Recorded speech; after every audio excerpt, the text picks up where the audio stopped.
Now we're back again with Larry Love, ATC sports medicine professional, and myself, Chad Earl, a personal trainer and nutritionist. He's going to go through some of the actual metrics. And the first one is the person's blood pressure. This is a great test to identify some latent risks. So what we do is we use a standardized electronic cuff. Slide the hand in. All about the bicep. Strap you in, hit start, and a great blood pressure score is somewhere between 110 to 120. The top number, that's called the systolic number, and the bottom number, otherwise known as your diastolic figure, somewhere between 70 and 80, just for round numbers. That's kind of what we're shooting for.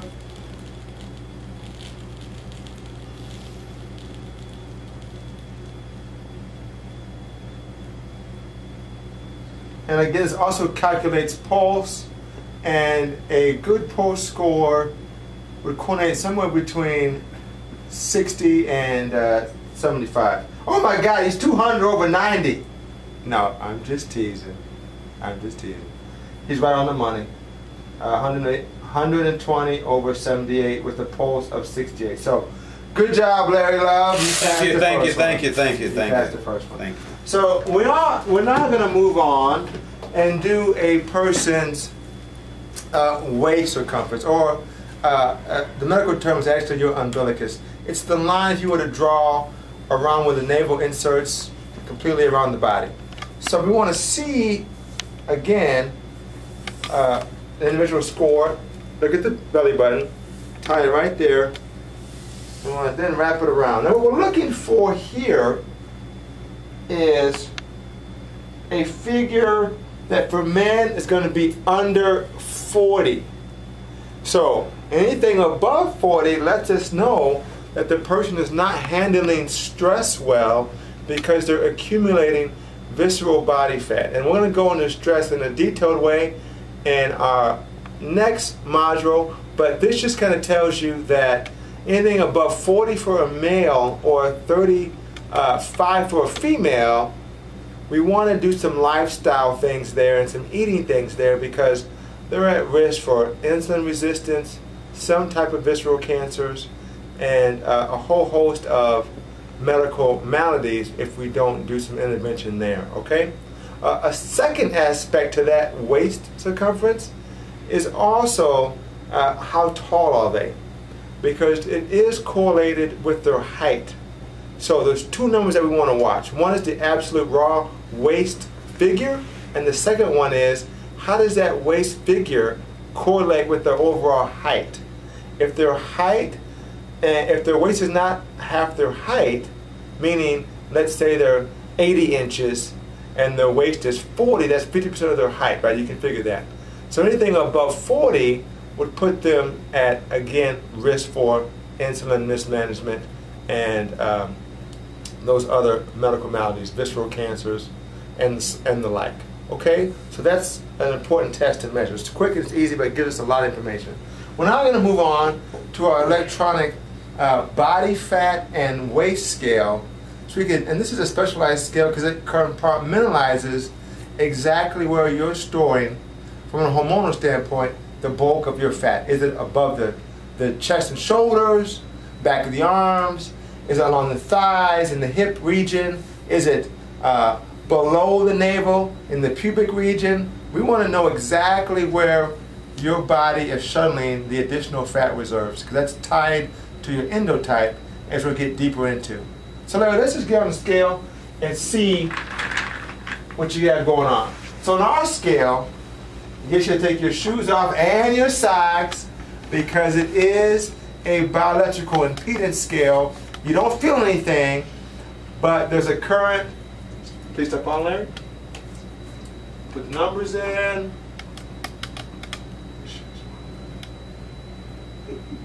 Larry looks pretty good for 70, but he's fit. You know, you're never gonna know. And then it prints out a segmented score on his arm and leg, chest and back, so we definitely can know exactly where his fat is being stored and if there is an excess. Okay? Thank you, Larry. We're now going to move on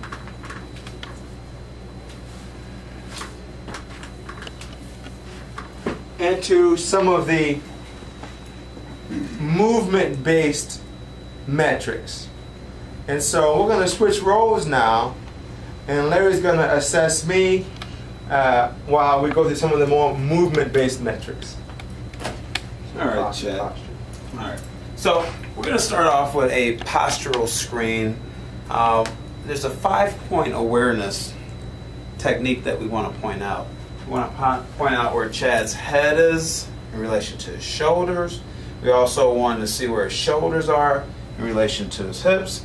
We want to see where his knees are in alignment with his whole kinetic chain and system. And do his feet turn in or do they turn out? So in review, head, shoulders, hips, knees, the ankle and the foot, we're combining that as one region. So we're going to have Chad turn to his left, and we get a side profile. And what we want to do is make sure his ear is in line with his shoulder. Okay, if it's not, we're going to notice that there's a irregular curvature, what we call kyphosis, in the upper back.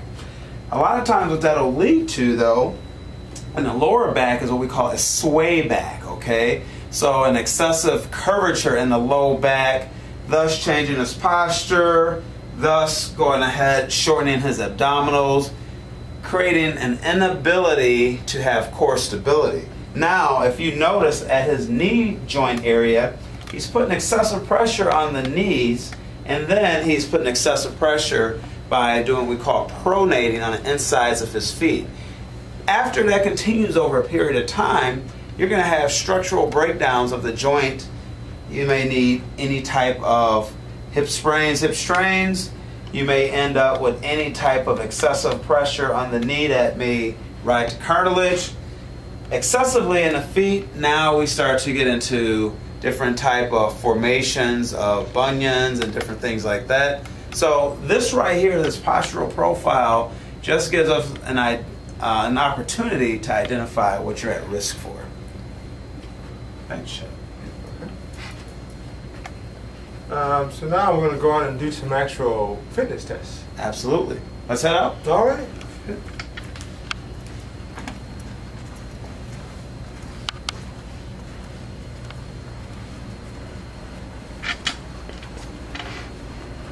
So first of all, we're going to start off with a bench press, okay?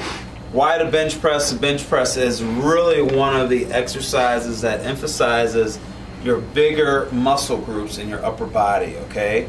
So with the bench press, we're going to have Chad, we're going to have you demonstrate. How do you demonstrate? Since I said it.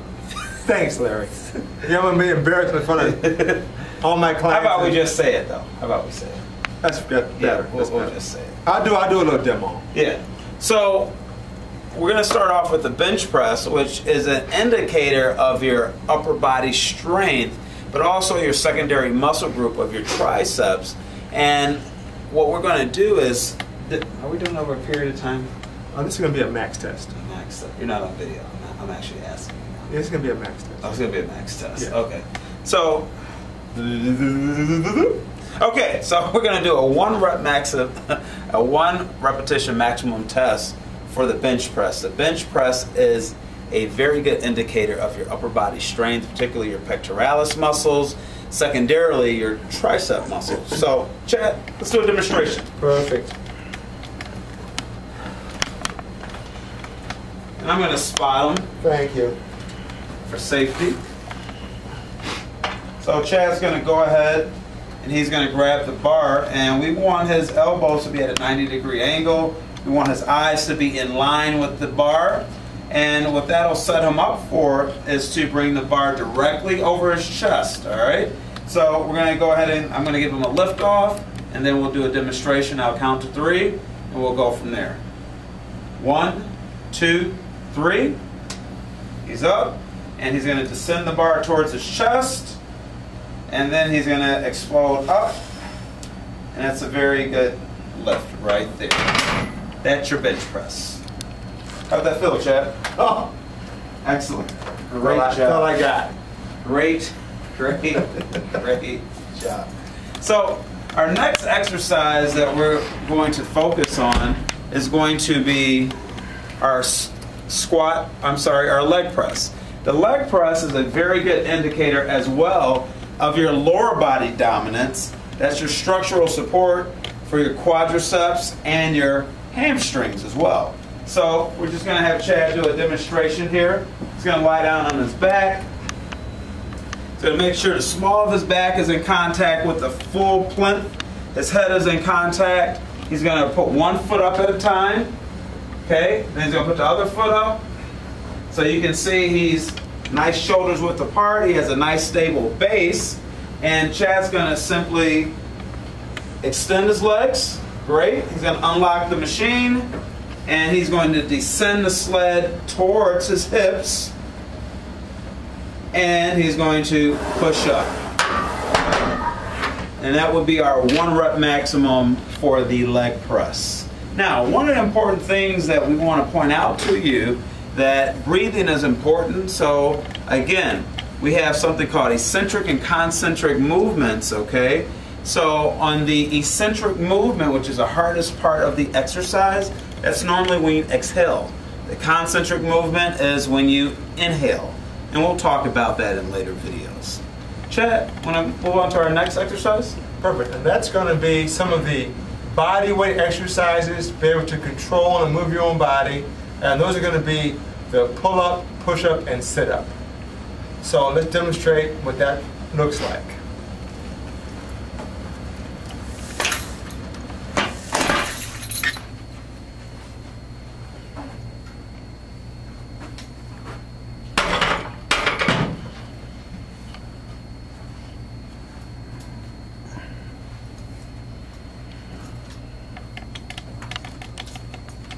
So, with the pull-up, what Chad's going to do, he's going to grab each of the outer handles, and if you notice, he's going to pinch his shoulder blades, all right? Now, because of Chad's height, we can modify this a couple ways, but for a normal person, what we want them to do is simply squeeze their shoulder blades together and pull their body up towards the ceiling, all right? He's going to hang, and he's going to pull, okay? It's a complete pull-up once he reaches the top and pauses. Okay? And he's going to do this over a period of time. So, one more example, Chad. Chad's hanging, he's pulling, pausing. That's a complete pull-up. Very good. Excellent. Thank you. We're now going to move on and do the classic body weight exercise, which is the push-up.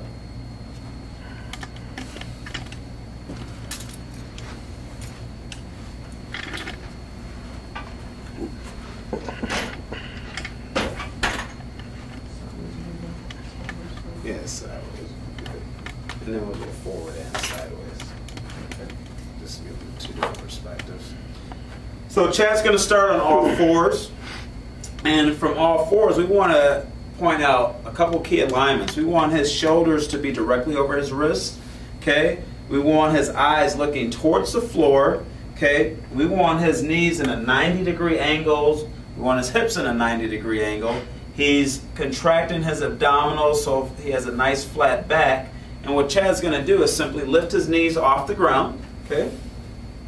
His legs are fully extended, and he's going to slowly ascend to the ground. He's going to exhale and push up. He's going to inhale again on the way down, exhale on the way up. And that is a picture-perfect push-up. Just for your angular viewing, we're going to have him turn and face head first to the camera. Okay, so you get a different view on there. His shoulders are directly over his wrist. His hips are in a 90-degree angle for starting positions. His abs are tucked in. He's going to fully extend his legs. Okay, he's ready to descend on an inhalation. He's going to exhale on the way up. Inhale on the way down. Exhale on the way up. Excellent job, Chad. Thank you. Good. Sit up. So now we're going to migrate into a little bit more of core abdominal work. So we're going to perform a correct sit-up. Now, there's a couple different ways we can do this, and if you're at home and you're just by yourself, okay, you would lock your legs underneath something. However, you're going to be coming to us for an evaluation. We're actually going to hold your feet. All right? So, I'm going to have Chad get in a sit-up position. His back is flat. His feet are flat. His knees are in a flexed position. I'm going to apply pressure at the top of his shoes. And Chad's going to simply come up as high as he can. And that's a full sit-up. So, he's coming up again. Good. Very good. Okay? So that's the sit-up right there. Excellent job. Excellent job. Good. Thank you.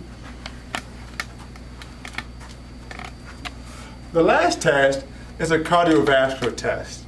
And for that, that's age dependent and health dependent. We have a lot of different ways we can do this. One way is a 12-minute walk test. A second way is a bike test, where you would bike 3 miles as quick as you can and we record the duration.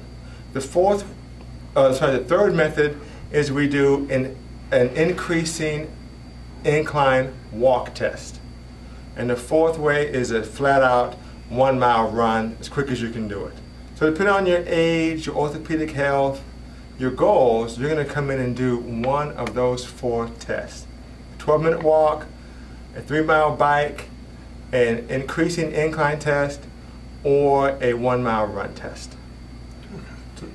And for our last test that we're going to demonstrate, we're going to actually have Chad demonstrate the functional movement screen. Yes, we almost forgot that. And this test actually allows us to see how potential orthopedic pain might be impacting your ability to function day to day. So it's a 7 quick test, and we're going to now preview that. The first test someone's going to do is a squat. So on a squat, if you could just face me. On a squat, shoulder width apart with the feet, and you're going to just descend down on the natural squat pattern. Keep going, keep blinking. Perfect. The head's up, shoulders are back. And if you're looking at Larry, you're gonna look at his knees, his hip, and shoulder. All those nice right angles. His feet are balanced, knees are even. Thanks, Larry, coming on up. And we want to see if you can get down and get into a squat on your own. The second test is a single leg balance, where you would start out even, and then you want to move to just a 1 leg hold,